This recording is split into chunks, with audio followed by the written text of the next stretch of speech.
Ginaingon nga ang paglambo sa kadakbayan kaluhaan usab og kalisdanan sa mga informal settlers nga maglisod pagpabarog sa ilang kaugalingong Pinoyanan.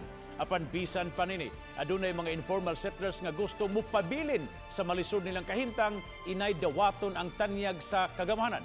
Kini gitutukan ni Chona Carion sa iyang RTV Presents. Usa sa suliran sa dakbayan sa Mandawi City, mo ang kadaghan sa ilang informal settlers di nanimuyo sa danger zones ug way igong luna na ang dakbayan nga mabutangan kanilang tanan.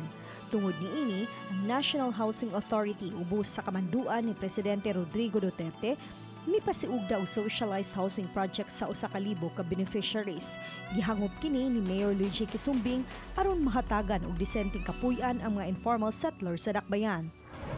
This is one of the flagship programs of the President to provide socialized housing for the informal settlers. No? So we are proud that Mandawi City is one of the first beneficiaries, certainly the first in Cebu. Si Digong may pinasidunggang dinapit sa ika-49th nga Charter Day anniversary sa dakbayan kagahapong adlaw. Dinhi sa Sitio Riverside, Barangay Look, nahabiling luna sa Mandawi City nga haum aron tukuran sa tulo ka 5-story building alang sa socialized housing project. Gibadaban ang 200 ngadto sa 300 ka beneficiaries ang makapahimus unya niini. Si Annalyn Muhelio, kinsa kapin 30 katuig nang nagpuyo sa Sitio Riverside o yun sa maong proyekto. Lisod man alang kang Annalyn ang bayranan matagbuan apan iya nalang kining paningkamuta aron may matawag na silang ilang kaugalingong Pinoyanan. Maibta na usab sila og tunok sa kahadlok nga mapapahawa gikan sa ilang gipuy-ang luna. Kana pa nga makuan nga pahimutang ta nya ngadto-ngadto kuan na po sa tong mga anak, mga apo. Di na tamhadlok nga mapapahawaon ta kay ngadto-ngadto maimpas maato naman.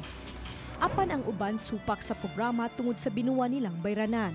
Gusto nilang libre kining ihatag kanila. Dili jud mi ka-afford anang housing nga ilang giingon namo.